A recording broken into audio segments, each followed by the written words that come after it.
In November 2004, over 1 million people flooded the streets of Kiev, Ukraine's capital city, to protest the results of a fraudulent presidential election. In what would become known as the Orange Revolution, protesters camped for 17 days in Kiev's Independence Square, waving signs and listening to speakers and musicians as they waited for a ruling from Ukraine's Supreme Council.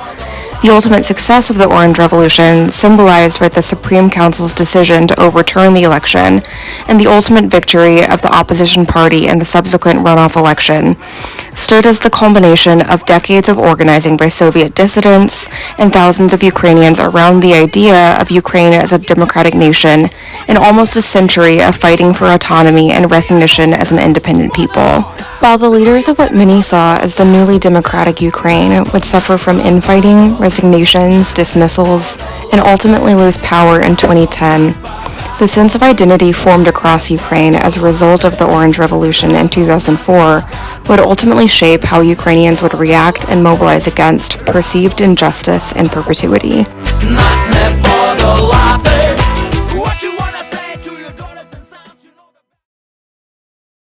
Ukraine, a word borrowed from the Old East Slavic Ukraina, meaning borderlands, existed for centuries as a region home to ethnic Ukrainians, split between political borders of various European empires.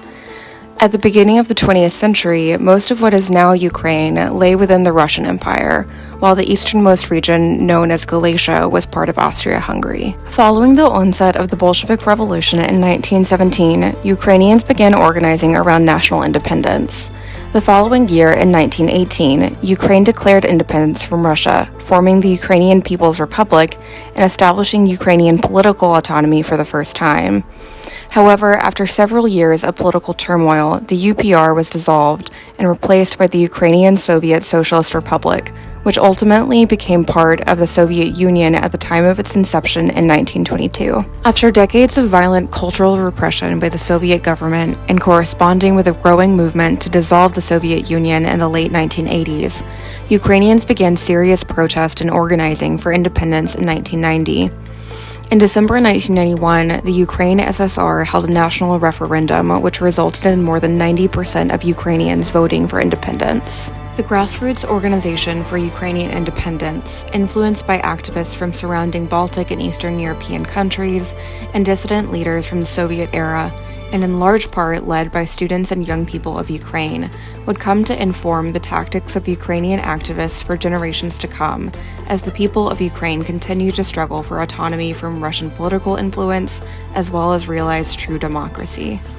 In the years following independence, during the administration of Ukraine's first president, Leonid Kravchuk, while the national government made strides to strengthen ties with Western leaders, disillusionment grew as many of the aspirations of independence were unmet due to economic hardship and continued corruption.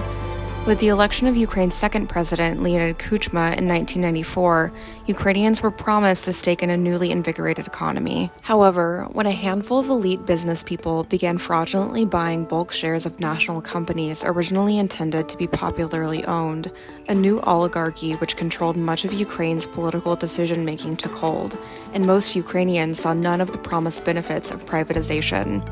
As journalists began to speak out against what amounted to another centralized economy and government which excluded ordinary citizens, police repression of opposition media grew. This came to a head in 2001 when journalist Georgy Gongadze was found murdered, and many believed Kuchma himself to be personally implicated. The murder of Gongadze sparked public outrage and the formation of an organized protest movement, Ukraine Without Kuchma, calling for Kuchma's removal from office and the implementation of a more democratic and Western government.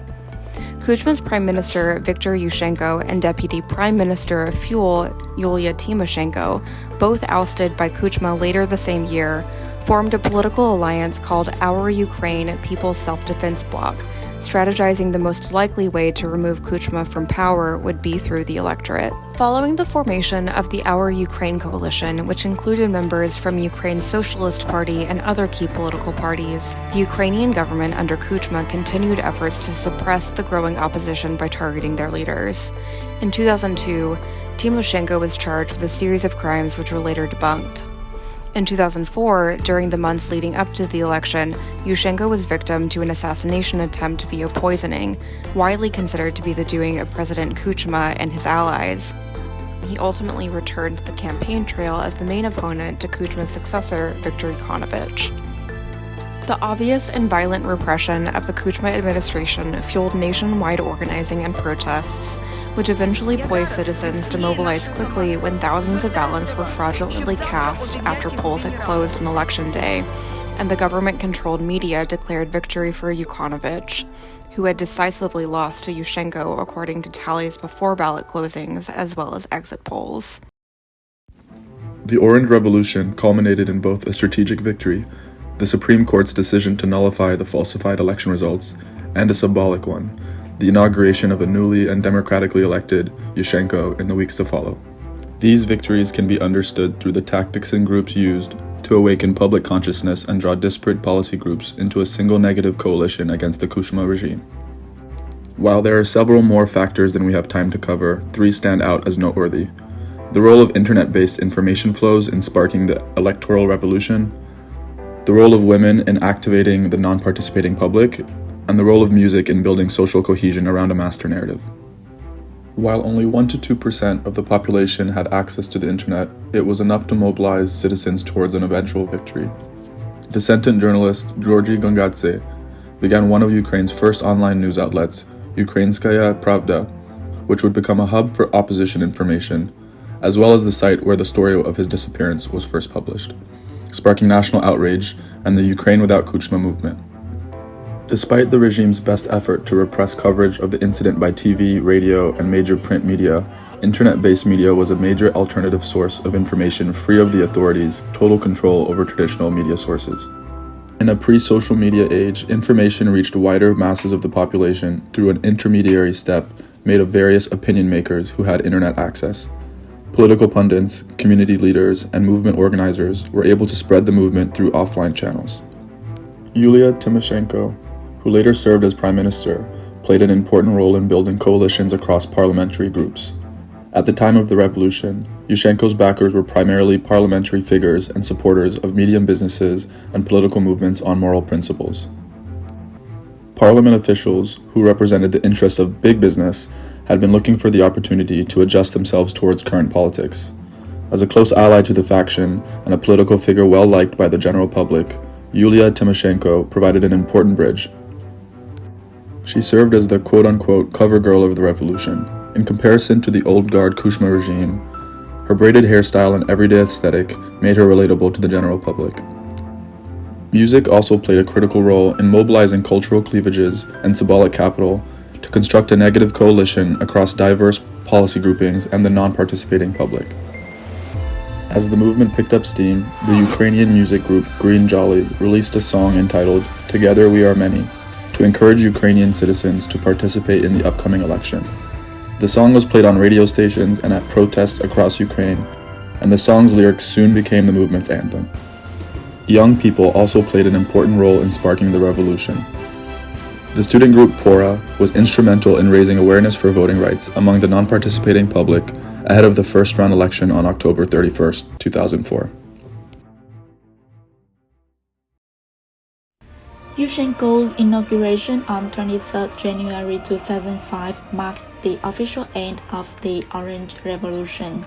The 17 days protesters spent occupying Independence Square during the iciest part of Ukrainian winter would bring about some major transformations to the social and political landscape of Ukraine. For the first time since independence in 1991, a strong perception of national identity has become intense among Ukrainians. Prior to the revolution, there were no clear boundaries between Ukraine and Russia in terms of social, cultural, political, and economic ideologies. The victory then helped distinguish Ukraine from the extension of Russian power. However, the future of Ukraine was still pessimistic because of the leader's weaknesses.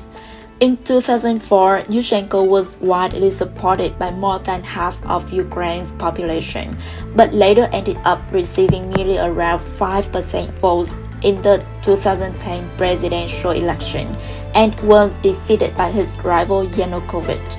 This consequence resulted from consecutive scandals during the 5 important years in office.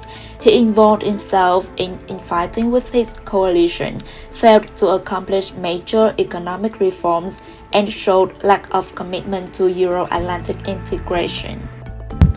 In September 2005, he fired Prime Minister Yulia Tymoshenko and her government. The tension between the two leaders even escalated when members of the two parties mutually accused each other for corruption. On 26 March 2006, the parliament election was held and witnessed a bitter failure of Yushchenko's Our Ukraine party when they finished at the 3rd position, behind Yanukovych's Party of Regions and the Yulia Tymoshenko bloc. As a result, Yushchenko had to accept his rival Yanukovych as prime minister, with a promise to release his supporters from prosecution for the electoral fraud and other crimes. Even worse, powers of Yanukovych and his party were further enhanced when constitutional reforms came to effect in the same year, reducing powers of the presidency and increasing those of the parliament and the prime minister.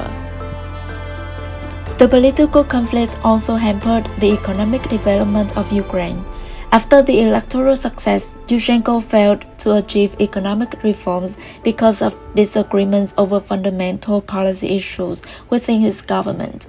Ever since the presidential victory of Yushchenko as a pro-Western candidate, the relation between Ukraine and Russia has worsened. And with Russia's imposition of natural gas pressure on Ukraine, the growth of the economy in Ukraine was also affected.